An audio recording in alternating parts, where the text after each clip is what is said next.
Took a ride on a double-decker bus, then jumped on the tube, rode the escalator up, remembered to look right, made our way to Abbey Road, where the Beatles shot their iconic album cover. Walked across the street because, you know, that's what you have to do. There were a lot of tourists there, so we decided to be different. Made our way to the Queen's house. Behind me is Buckingham Palace. It was cool. Lots of tourists.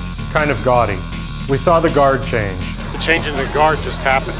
Yep. That's what I just said. In the summer, they don't wear these cool outfits. Instead, they're dressed like this. Next, we hit up another tourist trap. There were people everywhere. There are people everywhere in London. I don't remember the name. Here we are at Lion Square, and I ain't lying. We're actually at Trafalgar Square. Apparently, it's Trafalgar Square, but it ain't square. There was a fountain, and another cool fountain. Like everywhere in London, there were statues. But there was this odd statue of a skeletal horse. Having gotten our fill of these statues, we decided to check the time. Big Ben behind me. It's actually the Elizabeth Clock Tower, and Big Ben is the bell inside. It looks like it hasn't hit it yet. How accurate is it? Pretty accurate.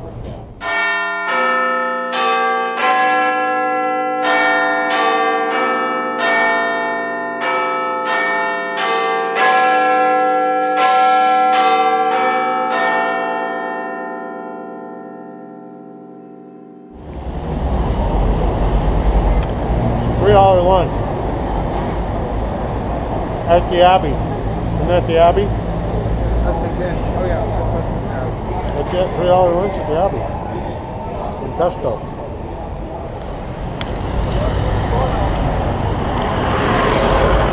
Thanks to a school chum of mine, we got a tour of Parliament from this guy.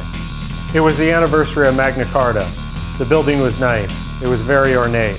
Also, it had lots of statues. There are a lot of statues in London. But I was happy. We walked down a library hall. I think it was a hall. I think it was a library. I'm not sure. There were books everywhere. They did have these really cool pictures. They're sort of lenticular, but they're not. They're made of bands. I don't know what to call them, but I want one. I don't know who these guys are. They must be important. Finally, we took a pit stop for a beer. That's the London Eye behind Diana. Next, we visited the Chapel of St. Mary Undercroft. I should probably slow down. Not many people get to see in here, and you're not supposed to videotape. I did anyway. This is the baptismal. Deanna took pictures, not video. I don't know why anybody takes vertical pictures. Construction began on this place in 1292. I ponder for a moment to take in that I'm standing in a building that has been around for 700 years. I wonder if anybody has had sex here. It's had to have happened sometime over the last 700 years. There's a really cool pipe organ in the back. It dates to 1847.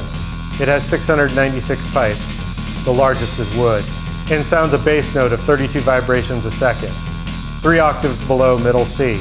The smallest pipe, made of tin, vibrates over 6,000 times a second, 4.5 octaves over middle C. I wonder what middle C is. I'm musically stupid. This is a nice place to get married, but you have to be a member of Parliament, or special, to use it. However, we were special enough to get on the roof of Parliament, which is something most people aren't allowed to do. The views up here are fantastic. Maybe the London Eye is better, but this is free. Right now, believe it or not, we are on the roof of the House of Parliament. I mean, come on, get out. How cool is that? It's insane. It is insane. I mean, seriously, really? Big Ben? Which is the bell, not the clock. Awesome! Holy crap, will I ever get to talk? Talk now. I have no idea what to say. We're at Westminster Abbey, and it is just beautiful. Look at that architecture. Yeah, that great scaffolding right there. Woo! There seems to be construction and cranes everywhere. Yeah, but we did find a nice side of the Abbey. So this is not the entrance, but it is a much better view of the Abbey. So something that's really cool that we found out when we got back from our trip was that my grandmother's maiden name, Spottiswood, there's actually a knight's chair with Spottiswood on it, inside the Abbey. You're trying to get all your talking done now because I've been... Yes!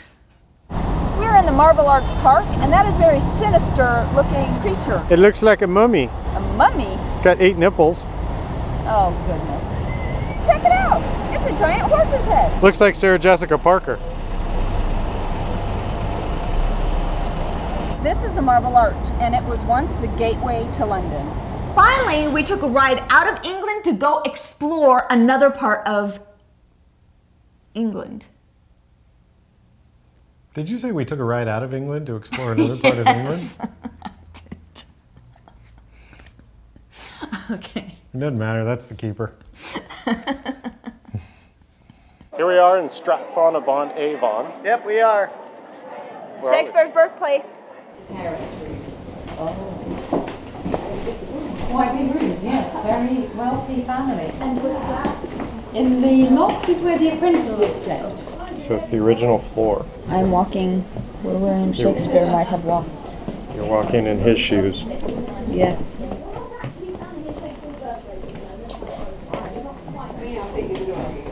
This is where Shakespeare ordered pizza and had it delivered. Domino's, probably. Maybe Pizza Hut. 3 glove makers in Stratford. There's 1,500 people in the population. There couldn't be another trader in gloves, because then one of the other glove makers might fall out, or they all might not be able to live properly. So it's a very good system. This is Shakespeare's birthroom window. People who visited and rooms on the bus.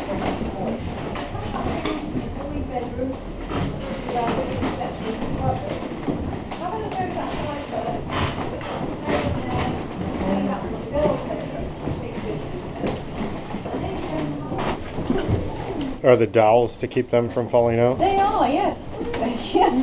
You have 2 or 3 of these, just down the side, stopping it falling out, keeping all the covers on. Yes. And 3 people would sleep in this bed? This is the room where it took place, where he was born, and possibly conceived.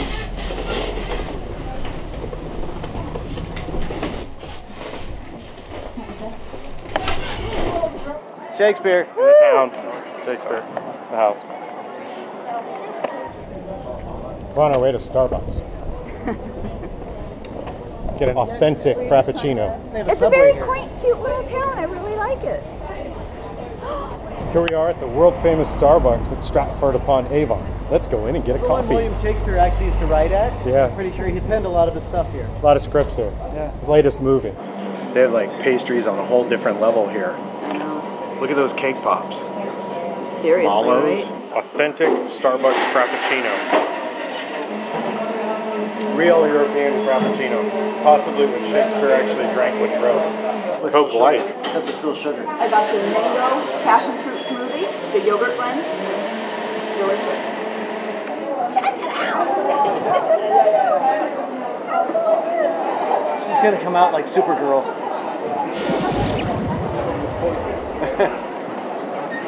Holy crap, What the hell's it's a that? different person altogether. No idea who that is. You'll see signs put all over.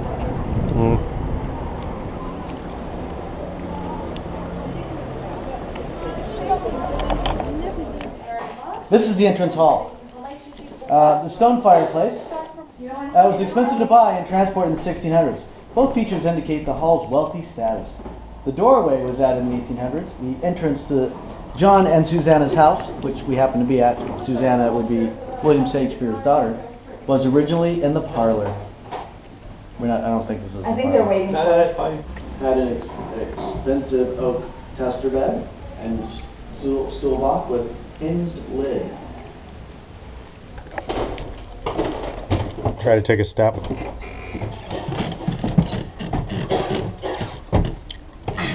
It's a pretty big step. It is a very big step. One small step for man. One giant leap.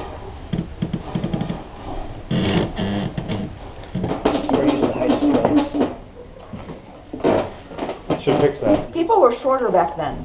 My head is like pressed up against the top of the door jamb. And you're like 5 feet tall. I'm 5'7".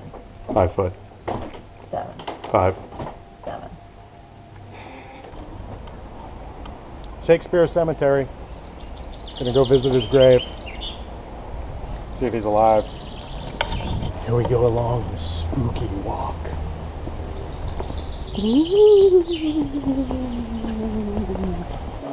Holy Trinity Church is great inside.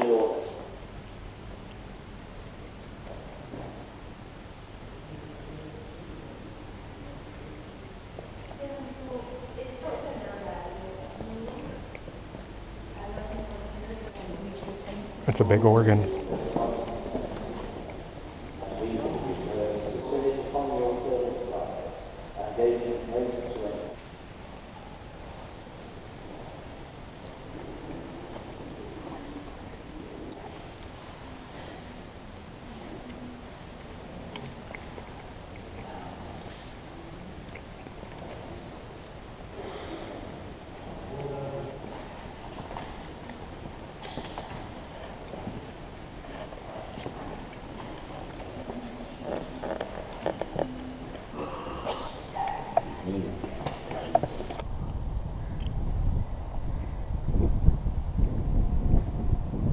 Wah, wah. That was a nice, peaceful detour out of London. Yep, but it was time to continue our Shakespearean adventure. Shakespeare's Globe Theater. It's right there. It's probably penned Romeo and Juliet here at Starbucks. Well, no, we thought that it was at the other Starbucks where he was born, and then this is where it came to life, at that Starbucks. Probably directed it here. This is Shakespeare's Globe Theater. Right there.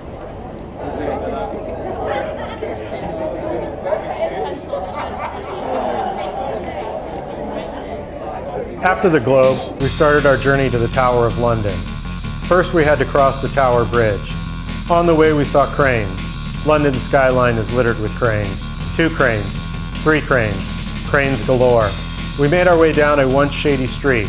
It used to be Prison Row, but now there's a museum. We didn't go in, we didn't have time. I wondered, how does this guy poo? But then I thought, he probably doesn't even eat. Better behave! We walked some more. We walked a lot. She kissed me. I don't know why. It's the 1938 HMS Belfast. She last fired her guns on D-Day. I ponder why ships are called she's. We saw this piece of ship art. It was really interesting, but I can't tell you any more about it, because this is the information plaque. Maybe it's a joke. This is the Tower Bridge. It's beautiful. It opens up too. Tower Bridge again. But we're closer this time. We are closer, but I don't know why. Then Deanna reminds me, we're going to the Tower of London to see some jewels. Yay. I found this cool pre-Google map. It made for a nice shot of the bridge and the tower. Michael and Deanna stopped to check their cell phone messages. They think they're important. I got her attention, then stopped to admire her beauty, then looked deep into her eyes. I saw nothing. Back on our journey to cross the Tower Bridge. And it was originally the gateway to London. And the Tower of London is right across the way. I stopped for coffee. I love coffee. Starbucks, Tower Bridge, London. We started across the bridge. So did that bus. We are now walking on the Tower Bridge. Pretty epic. The bus is now on its way back at half the size. Michael and Deanna stopped to read the plaque. I don't know what it says, but Deanna seems confused. We continue our crossing. Deanna points something out. I don't know what it is. I didn't read the plaque. We finally made our way to the 28-pound tourist trap, the Tower of London. There was a lot of people there. This is known as the White Tower. Work began on this building in the year 1078 on the orders of William the Conqueror. The building took some 20 years to construct. The walls here 15 feet thick, tapering to 12 feet thick at the top. Each corner of the building a turret. On top of those turrets above our heads, a gold crown. Now, you can go inside the White Tower today. I'd recommend you do. It is, after all, the largest of the tower's displays. The entrance is just up these stairs. You go inside, 4 floors. The many suits of arms, armour and artefacts relating not only to the history of the tower, but the monarchy of England. There were lots of armored suits. Some were poorly designed, with vulnerable areas. We came across this interesting dragon. This is the remains of the first dragon that maybe King Arthur slayed. Not really, it's an art piece, but it's pretty cool. It was pretty cool, but more interesting is this block and axe, used to chop heads off. We're inside the armory of the Tower of London, and this is the White Tower. Actually, this was the residence. This was This was a residence at one time for King Edward the VIII. who had 6 wives. Craziness. And then later it became an armory. No, King Henry had 6 wives. Henry VIII. Didn't I say that? Henry VIII? I said No, Edward. Oh, yes. King Henry VIII had 6 wives. That he beheaded. But he didn't behead all of them. All but 1, or all but 2 or something. Well, no. I forgot which. Yeah. He beheaded several of them. We don't always get our facts correct. Finally, it was time to see what we paid £28 for, the crown jewels. So through these doors, we just saw some beautiful crown jewels, but alas, images, photographs are not permitted. So there's a couple queens that were beheaded that are buried in there, Queen Anne Boleyn among one of them. But again, no photos. No photos really kills the £28 entrance fee. I stopped to get another coffee. It's the Tower of London. Starbucks. We saw the London Egg Building. Finally found a statue we could recognize. It was Sherlock Holmes. Fist bump. Stopped to take in the view. It's £30 for 1 rotation. That's £1 a minute. Behind me is the world's largest Ferris wheel. The Eye of London, I think they call it. We decided to explore more of England outside of London. We're here in Bath to visit the maybe take it back. I know, we should do this segment from the bath. We're in Bath. We're not really in Bath. They don't know that. We're in Bath. We're in Bath, England. Woohoo! There's a pool. Take a bath. I think they need to chlorinate. 1 million liters of water flows into Bath every day. It comes from a natural hot spring underneath and flows into these pools. The Romans invented plumbing. Yeah, they devised channels that diverted water into the cities for drinking and bathing. Yeah, Bath had underfloor heating, saunas, steam rooms, hot and cold pools. We are in the cold plunge pool in the Roman bath. And specially filtered water. Tastes like warm bath water. Yummy! Romans also used the water to flush waste out of the city and dump it into a river for those downstream to enjoy. There's a lot of respectable history around this place. Yeah, but don't let that filtered, watered-down version fool you. There's just so much of this ancient stuff that I just don't care about.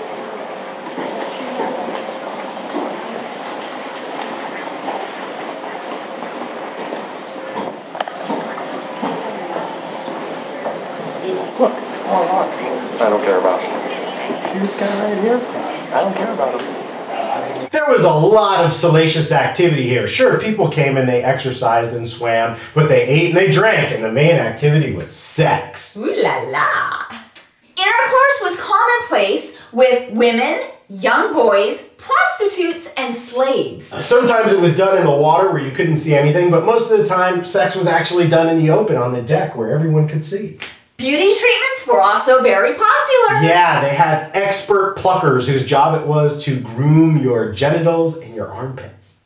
Roman graffiti can be found all over the walls with such vulgarities such as Balnea vina vinus faciunt properentia fata.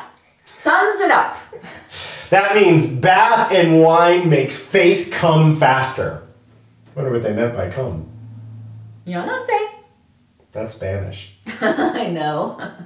To counter all this Roman scene, a huge church was built. I guess to, channel to the heavens and wash the land of its filth. Still, a booby could be found in the church.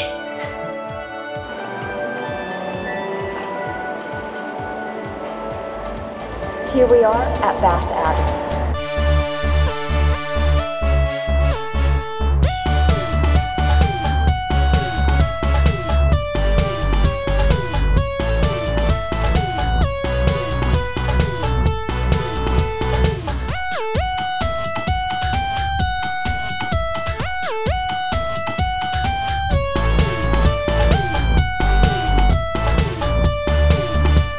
Woohoo! I'm at Starbucks in Bath.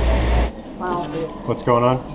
As soon as we get back and we get an actual computer, I have to go in and update the trains. One train, the one to go from Paris to Spain, is not available, which is stressing me out. The other two trains that I've been, one of them, the one I wanted, from Amsterdam to Paris, they put us on an earlier train because the train that I tried to reserve, it's all booked up, first class and second class. And I requested first class tickets because our pass is for first class. I'm going to have to go back and do second class because for those two trains that I have, total price is 196 euros for the two. Yeah? Just for the for the reservation. So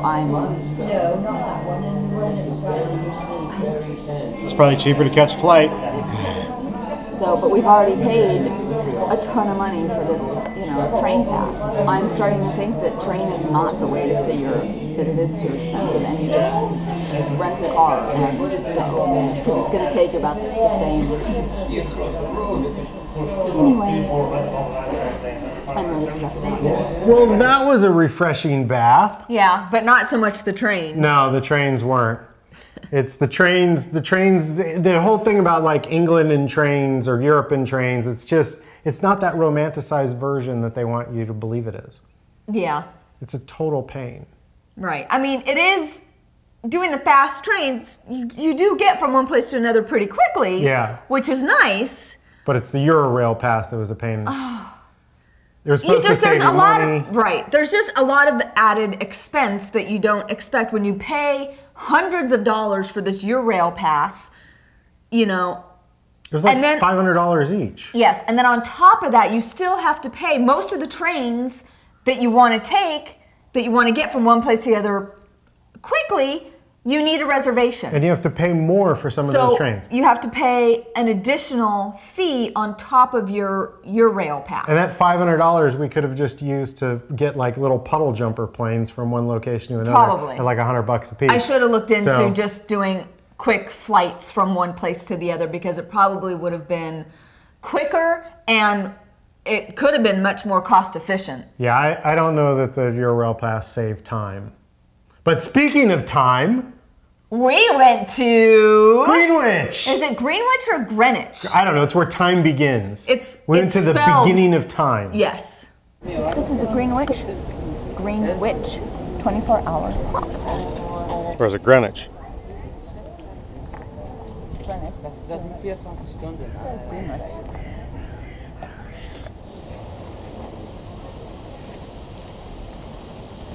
So this side is east longitude and that side's west longitude.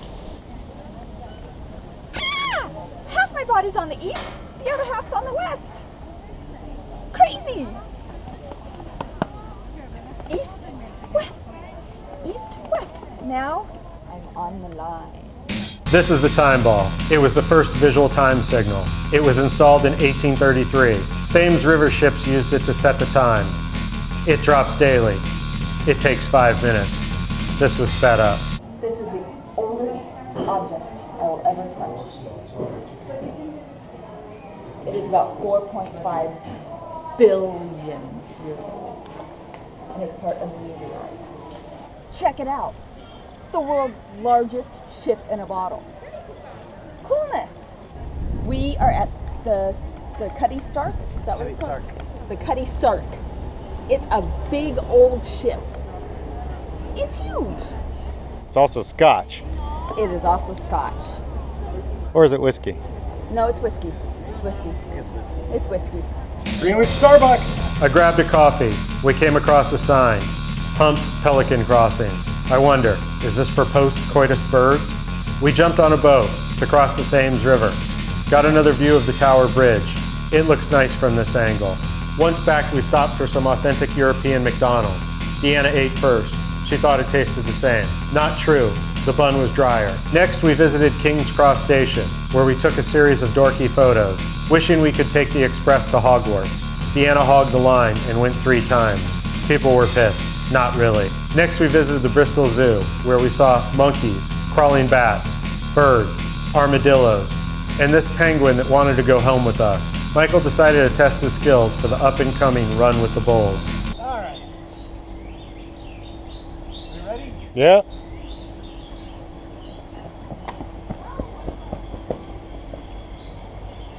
Think I can beat the wolves? I'm pretty sure he's going to die. We came across this really cool animatronic bug. I went in for a closer look. It peed on me. They laughed. And that was the Bristol Zoo.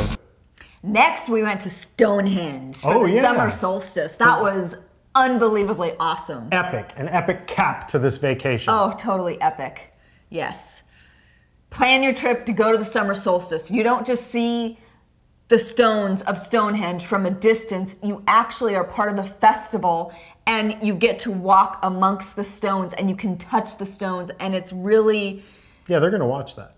It's awesome. Watch it now. The rocks are right there, and we get to walk around them, and we can actually touch them. How awesome is that? How many people get to do that? I'll tell you how many people. All these freaking people here.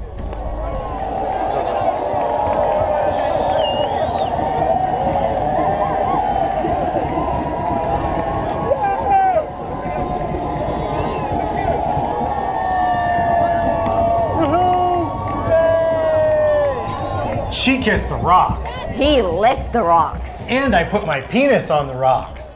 Why? It gives you great sexy power. Yeah, when does that start?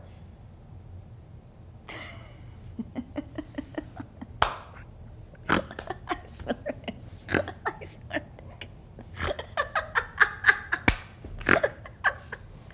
I can't stop snorting.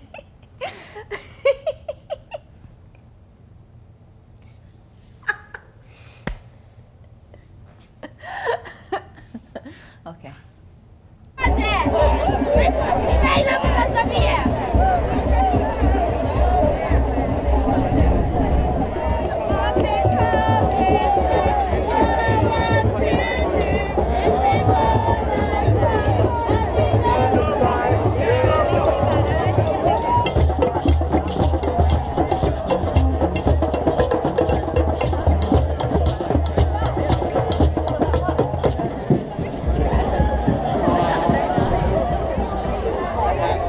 Hey, we're at the solstice for the starting of summer. Yes, first day of summer, longest day of the year. Squeeze the rock. Squeeze the rock. Festival. Oh, that's really cool. The moon.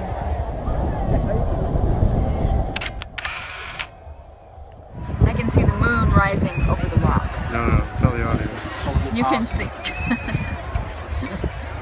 Photo bomb, Tell- video bomb. Who am I supposed to be telling? It's like this huge Burning Man type party. Yeah, it's a very cool, safe atmosphere. Yeah. A lot of 30, 40-year-old Burning Man types. Yeah, some younger, some older, but yeah, good mix.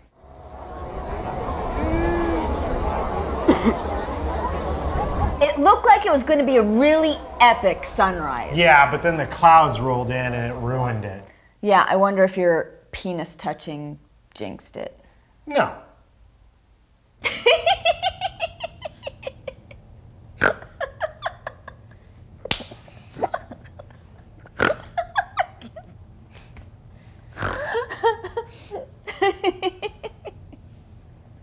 It's not that funny. It is. This was a little anticlimactic. We were in the wrong spot, but there was no sun anyway. Lots of clouds. I'll have to simulate it in post. Yep. Show you what it could have looked like. Yeah. All right.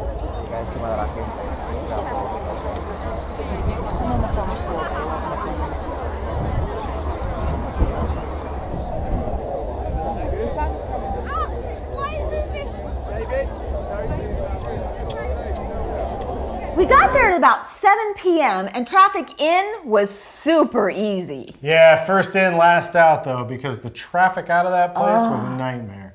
We sat dead still for a couple hours. I highly recommend that if you go at somewhere around 3 a.m., you want to scope out the exit and you want to move your car as close to the exit as you possibly can. Yeah, I agree. That's the top tip.